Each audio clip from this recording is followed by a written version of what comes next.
DK넷 라디오 오늘의 핫 이슈입니다. 첫 소식입니다. 우크라이나와 러시아 간의 5차 평화 협상이 29일 끝이 났는데요.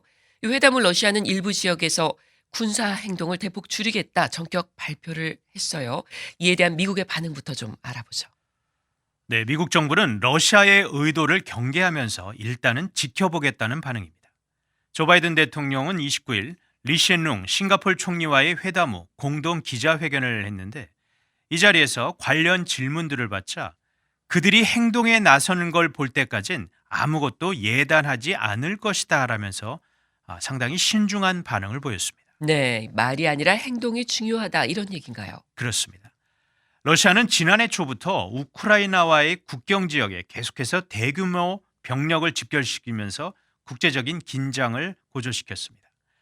미 정보당국은 러시아가 우크라이나를 결국 침공할 것이다 이렇게 수차례 경고를 했지만 그때마다 부인했던 러시아가 실제 침공을 단행한 것처럼 이번에도 말과 행동이 다를 수 있다 이런 경계의 목소리가 나오고 있는 것입니다. 네.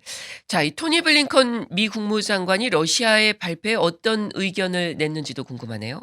네, 블링컨 장관은 29일 모로코 방문 중에 관련 소식에 대한 질문을 받고 러시아가 평화 노력에 진지하다는 신호를 보지 못했다라면서 역시 경계심을 늦추지 않았습니다. 네. 블링컨 장관은 또 러시아가 하는 말이 있고 행동들이 있는데 미국은 그 행동에 초점을 맞추고 있다는 말을 하면서 지금 러시아가 보여주고 있는 것은 우크라이나에 대한 잔혹한 행위가 팩트다라고 지적을 했습니다. 네. 자, 우크라이나 정부의 반응은 어떻습니까? 볼로디미르 젤렌스키 우크라이나 대통령도 역시 경계태세를 늦춰선 안 된다라고 강조를 했습니다. 젤렌스키 대통령은 29일 밤 대국민 화상 연설을 통해 아직 러시아의 발표를 신뢰할 만한 이유가 없다라면서 러시아군이 우크라이나를 공격할 가능성은 여전히 크다라고 긴장감을 놓치지 않는 모습을 보였습니다. 네. 젤렌스키 대통령은 협상에서 나온 신호들은 긍정적이지만 이런 신호들이 러시아의 폭탄과 공격을 잠재우진 못한다라고도 말을 했습니다. 네. 자, 이 러시아가 군사 행동 축소하겠다 이렇게 발표한 지역이 우크라이나 전역이 아닌 일부 지역이죠? 그렇습니다. 우크라이나 수도 키이우와 체르니히우 일대로 우크라이나 북부 지역에 한정이 됐습니다. 네. 하지만 이곳은 현재 러시아 지상군이 수세에 몰리고 있다는 분석이 나오는 지역들이고 지금 러시아의 총 공격을 받고 있는 마리우폴 그리고 수미 등 동부와 남부 지역은 언급되지가 않았습니다. 예. 자, 그렇다면 이 해당 지역에서 실제 병력 철수 진행이 되고 있습니까? 미국 국방부는 29일 작은 수의 러시아군이 키이우 인근에서 철수하기 시작했다라고 확인을 했습니다. 네. 하지만 미 국방부는 러시아의 움직임에 의구심을 제기하고 있습니다. 존 커비 국방부 대변인은 이날 브리핑에서 이는 실제 철수가 아니라 병력 재배치인 것으로 보인다라고 말을 했습니다. 예. 그러면서 러시아 국방부의 발표로 수도 키이우에 대한 위협이 급격히 감소했다고는 결코 확신할 수 없다라고도 강조했습니다. 그렇군요. 자, 이 러시아의 발표에 대해서 미국과 우크라이나의 반응 봤는데 유럽 쪽의 반응은 또 어떻습니까? 역시 말이 아닌 행동으로 판단하겠다는 입장입니다. 예. 도미니크 랍 영국 부총리는 어제 스카이 뉴스와의 인터뷰에서 러시아가 외교에 진지하게 임하기보다는 재공격을 위해 다시 결집할 것이라는 회의적인 시각이 분명히 존재한다 이런 지적을 했습니다. 네. 랍 부총리는 외교의 문은 항상 열려 있겠지만 푸틴의 전쟁 기계에서 나오는 말 무조건 신뢰할 수는 없다라는 생각이다. 상당히 거친 표현도 썼습니다. 그렇군요. 자, 이 미국과 주요국 정상들 간의 통화도 있었잖아요. 그렇습니다. 조 바이든 대통령이 29일 에마누엘 마크롱 프랑스 대통령, 올라프 숄츠 독일 총리, 그리고 보리스 존슨 영국 총리, 마리오 드라기 이탈리아 총리 등과 우크라이나 사태를 논의했습니다.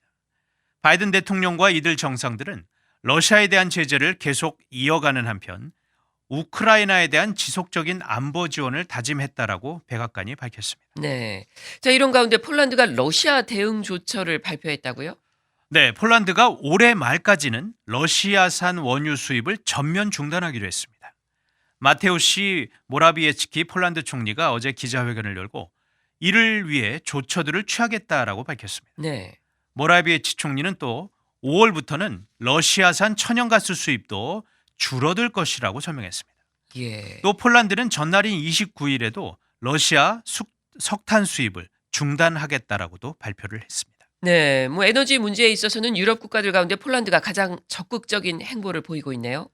네, 지금 유럽 여러 국가들은 러시아산 에너지에 크게 의존하고 있어서 러시아산 천연가스와 원유 등 이 러시아산 에너지 수입 중단이라는 제재에 상대적으로 소극적인 편인데 유독 폴란드는 석유와 가스로 벌어들인 돈이 러시아의 전쟁 자금으로 들어가고 있다면서 여러 유럽 국가들의 동참을 강하게 촉구하고 있습니다. 예.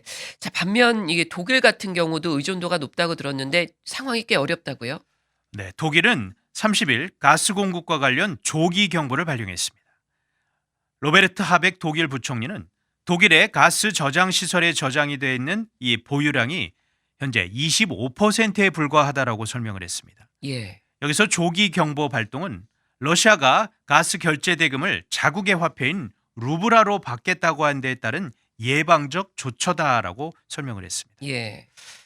독일이 포함되고 있는 이 G7 주요 7개국들은 29일 에너지 장관 회의를 열었고 러시아의 요구를 거부하기로 합의한 바가 있지만 사실 이 독일의 사정이 만만치 않기 때문에 실제로 이게 거부가 될지는 아직은 좀 미온적입니다. 네, 잘 들었습니다.